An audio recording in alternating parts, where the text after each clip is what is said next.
Okay gang, aku tahu aku lambat sikit buat video ni, tapi aku betul-betul ambil masa nak fikir siapa antara transfer-transfer penutup jendela perpindahan ni yang aku anggap menarik dan buat aku terfikir. Aku pilih 4 transfer ni random. So jangan marah kalau player kegemaran korang tak ada dalam list ni. Yang baru transfer macam Ronaldo dengan Messi sebagai contoh kan. Sebab aku dah buat video tentang diorang sebelum ni kan. So mungkin kau boleh tengok video-video aku yang sebelum ni kat Burn TV lah. Let's go!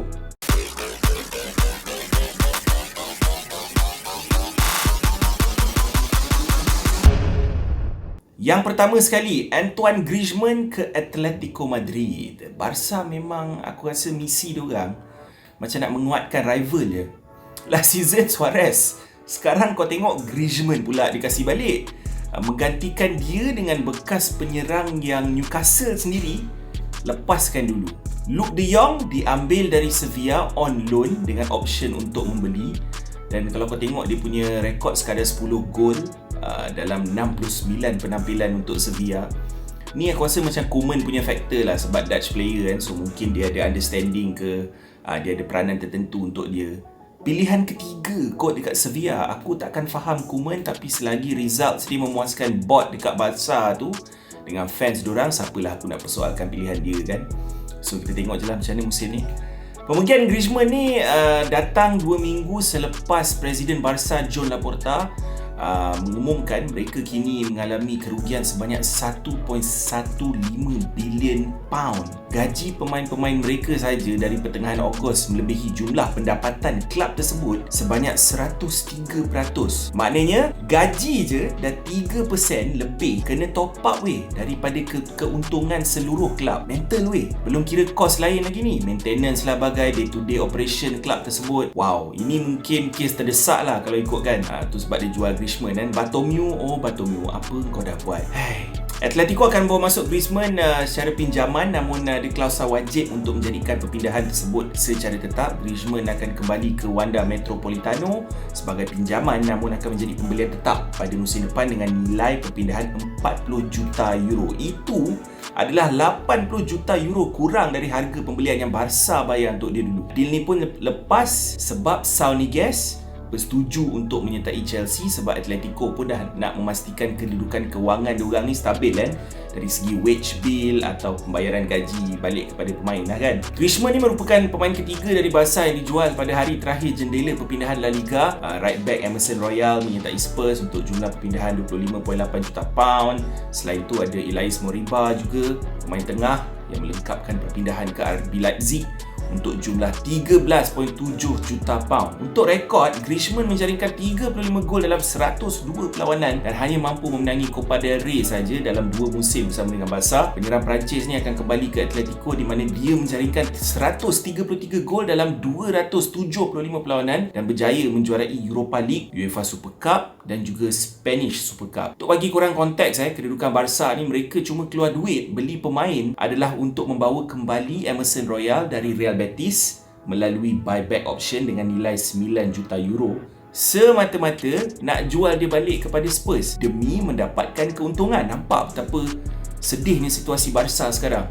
Apa yang mengejutkan aku adalah, yes, mungkin Griezmann tak berapa happy dekat Barca lagi. Yelah, lagi-lagi baru ni kau kena boo dengan fans Barca sendiri lepas game kalahkan Getafe baru-baru ni kan. Tapi Barca nak bagi rival utama Atletico satu aset besar dalam La Liga dan kau tak dapat apa-apa balik dari dorang kecuali duit lah. So aku tak tahu siapa yang decide semua benda ni, tapi ini umpama keputusan macam tak fikir panjang lah bagi aku. Sebab aku faham kelab kau dalam krisis, tapi secara tak langsung ni kau menguatkan oponen kau yang baru je menang La Liga musim lepas. Apa pun good luck to Griezmann untuk kembalikan zaman kegemilangan dia dekat Atletico macam Suarez lakukan musim lepas. Jangan terkejut lah kalau aku kata Atletico favourite untuk title La Liga musim ni sekali lagi, dan mungkin cabaran terbaik akan datang daripada Real Madrid. Okay, next transfer, Saul Niguez to Chelsea guys. Saul Niguez ni berusia 26 tahun, satu-satunya pemain dibawa masuk Chelsea pada hari terakhir jendela perpindahan apabila Marina Granovskaya memilih untuk tidak top up jumlah 26 juta pound demi mendapatkan Jules Koundé ke Chelsea.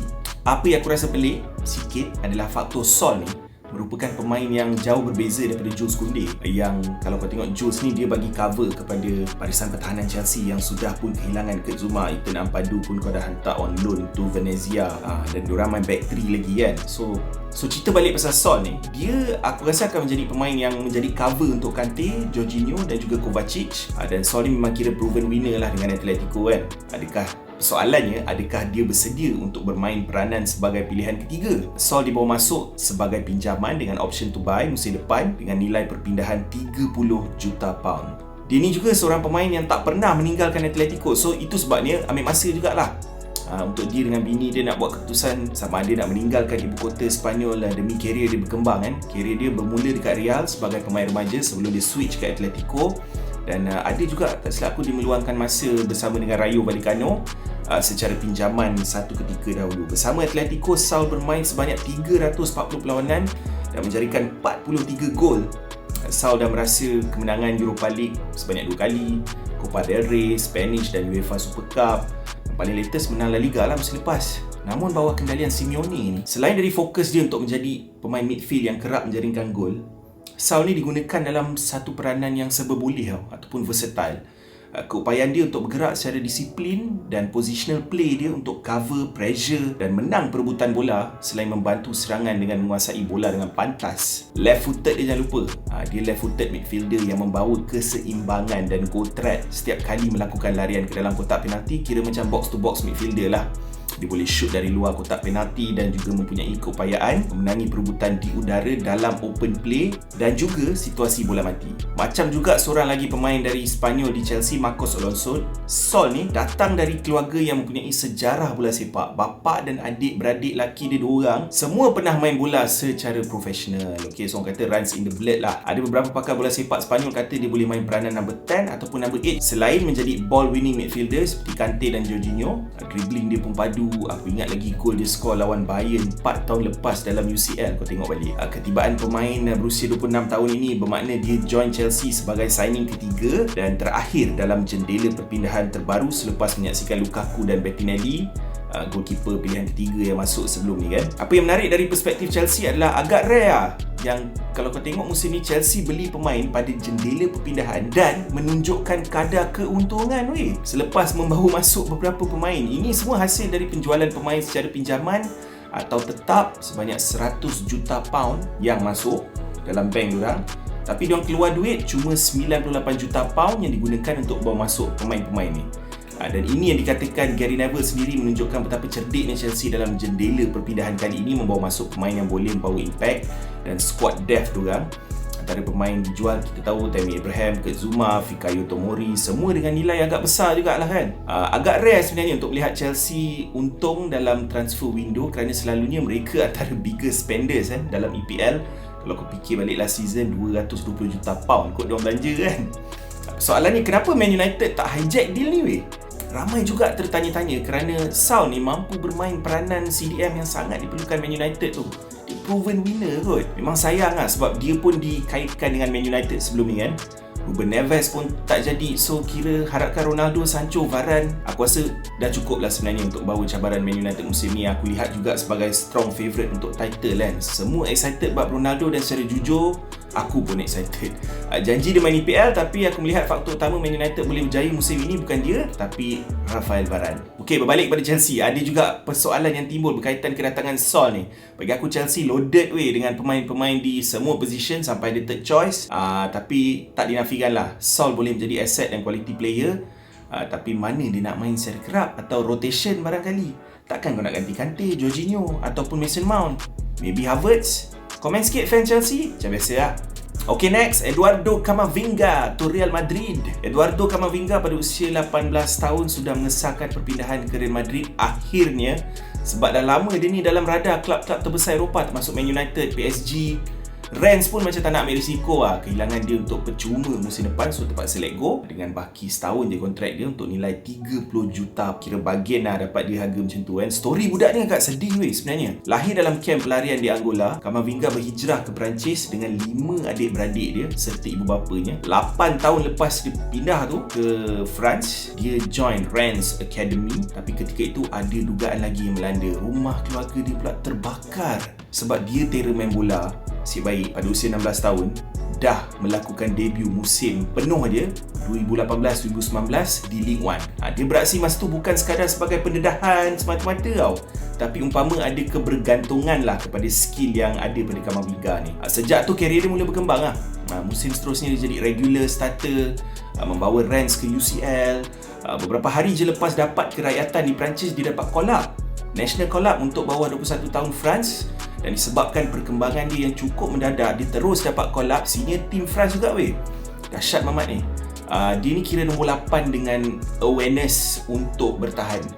Camavinga ni akan offer sesuatu yang berbeza berbanding CDM lain sebabkan sifat serba boleh dia dan potensi yang mampu dijelmakan dengan usia dia yang muda lagi. Ini antara sebab utama kenapa Man United pun pantau dia juga lama kan. Satu step menarik pasal Camavinga ni, berbekalkan 3.9 tackles dalam 90 minit. Dia antara pemain midfield terbaik dunia dalam bracket tersebut apabila dibandingkan dalam semua liga terbaik di Eropah, dan statistik pun jarang menipu kan. Satu lagi, tackle success rate dia pada kadar 72% dalam League One dan 45% dalam saingan UCL sebelum ini. Maturity ataupun kematangan yang ditunjuk atas padang tu jauh melangkaui usia sebenar budak ni weh. Aku sebenarnya tak sabar nak tengok dia beraksi di bawah Carlo Ancelotti yang mampu membentuk budak yang ada talent macam dia ni. Dan antara kekuatan dia, apa yang terang dan nyata bagi aku adalah kematangan dan keyakinan dia lah. Keupayaan teknikal macam player 27 tahun. Ability dia untuk kontrol tempo permainan, passing range sama ada pendek, panjang, dari midfield, recovery dia pun cun, interception, tackle statistik pun tinggi weh. Dan paling penting, pressing game dia memang elok. So pendek cerita, agak jarang lah untuk melihat pemain muda dengan semua kebolehan ini dalam satu. Tambah lagi kebolehan kaki kiri dia, ketajaman hantaran ala-ala Pogba, koordinasi yang baik dengan rakan-rakan, dan selalunya kita akan nampak dia macam menari kan atas padang, terutamanya bila nampak sesak dikawal pemain lawan macam ala-ala Pedri ketika di Euro lah hari tu kan. Suka bermain dengan bola di kaki, dan ternyata kenapa dia menjadi tumpuan klub-klub terbaik di Eropah. Satu last, macam mana dia nak fit dalam setup Real Madrid ni? Disebabkan Camavinga ni sangat steady ketika mengawal bola, mampu dictate tempo game seperti aku cakap tadi, dan melakukan forward passes yang tepat dalam angle yang sukar. Senang untuk kita bandingkan dia dengan game Luka Modric kan. Terutamanya kedua-dua pemain ni lahir sebagai attacking midfielder ketika zaman remaja. So siapa yang lagi sesuai nak jadi role model dia ataupun contoh yang terbaik kalau bukan legend Croatia ni? Okay, last, Marcel Sabitzer to Bayern. Sabitzer dibawa masuk dengan nilai perpindahan 16 juta euro. Dia main total 229 game kompetitif untuk RB Leipzig sebelum ini, menjaringkan 52 gol dan 42 assist. Pemain tengah Austria ni akan bersatu semula dengan siapa lagi kalau bukan Julian Nagelsmann selepas berminggu-minggu lah spekulasi benda ni. Sabitzer akan pakai jersey nombor 18 di Allianz Arena untuk musim baru. Dia mampu bermain peranan nombor 6 atau nombor 8 dalam Leipzig, tapi baru-baru ni untuk Austria dia lebih kerap bermain sebagai nombor 8 lah, kan tekanan nombor 10 ke. Ni sekarang lah, tapi dulu dia winger babe. Okay, cerita pasal winger tu sekejap lagi aku cerita. Sabitzer dia beritahu dalam statement di laman web Bayern, dia excited lah dapat bermain untuk Bayern sebab masa dia budak-budak dulu dekat Austria, yang merupakan kira macam negara jiran dengan Jerman ni, jersey Bayern dia tu menjadi kebanggaan dia. Setiap tahun waktu perayaan Christmas, dia akan dapat jersey musim baru Bayern sebagai hadiah Christmas. Dah macam aku dulu masa kecil-kecil, jersey Newcastle yang memanjang kan. Katanya aku akan berikan segala-galanya lah untuk klub ni, dan kalau boleh nak menang seberapa banyak game dan trofi. Player macam ni lah yang kau nak sign untuk klub kesayangan kau kan. Tu sebab juga Ole lepaskan Camavinga, sebab dia lebih berminat untuk ke Real atau PSG. Tak macam Sancho yang betul-betul nak kembali ke Manchester. Itu adalah jenis player yang kau nak sebenarnya. Dia akan bagi segala-galanya, bukan sebab dia terpaksa datang atau sebab duit semata-mata. Walaupun aku tak nafikan duit tu adalah insentif paling besar, confirm dia akan mati-matian lah kan, sebab childhood club dia kot. Kedatangan Sabitzer ni sedikit sebanyak menambah kepada cover untuk Kimmich dan Goretzka. Dua pemain ni agak rapat dalam dan luar padang. Setakat ni cuma ada Corentin Tolisso tak silap aku backup, tapi dia pula macam kaca kan sejak join Bayern pada 2017. Dan dia ni akan menjadi the fourth winger. Ini aku nak cerita ni, bukan saja bahagian tengah midfield, tapi kelebihan yang ada pada Sabitzer ini, dulu dia adalah seorang right winger babe. Dia start career dia dekat Leipzig dulu sebagai pemain sayap kanan. Secara tradisinya Bayern selalu cari 4 pemain sayap yang berkualiti. Kalau fikir balik dulu zaman Arjen Robben, Frank Ribery, yang kira player yang mampu membuka permainan di bahagian sayap dan memberi kestabilan dalam skuad lah kan. Kalau tengok sekarang ada Serge Gnabry, Leroy Sané, Kingsley Coman. Dan kalau kau tengok Gnabry dengan Sané ni suka drift masuk ke kawasan penalti dan mampu jadi number 10 juga. So maknanya option Untuk winger kanan tu antara Sabitzer dengan Coman lah sekarang kan, Kingsley Coman. Di sinilah aku rasa peluang juga untuk Sabitzer mengambil kesempatan kebolehan dia main sebagai right winger. Nak remind korang yang mungkin tak ingat, Sabitzer mula-mula dulu dekat Leipzig dia memang genuine right winger di bawah jagaan Nagelsmann lah yang dia mengubah menjadi ala-ala Bastian Schweinsteiger yang berubah dari right wing kepada seorang pemain tengah yang berkebolehan tinggi bermain sebagai number 6 ataupun number 8. Itulah kelebihan yang Nagelsmann bawa untuk Bayern pada musim ini. Sedikit stats, last kali dari segi mobility, Sabitzer ni kalau main bahagian tengah tak jauh beza dia dengan Kimmich dan Goretzka sebenarnya. Sabitzer dengan purata 7.21 miles dan 24.2 sprints dalam 90 minit dan mempunyai kelajuan top speed 21.44 miles per hour.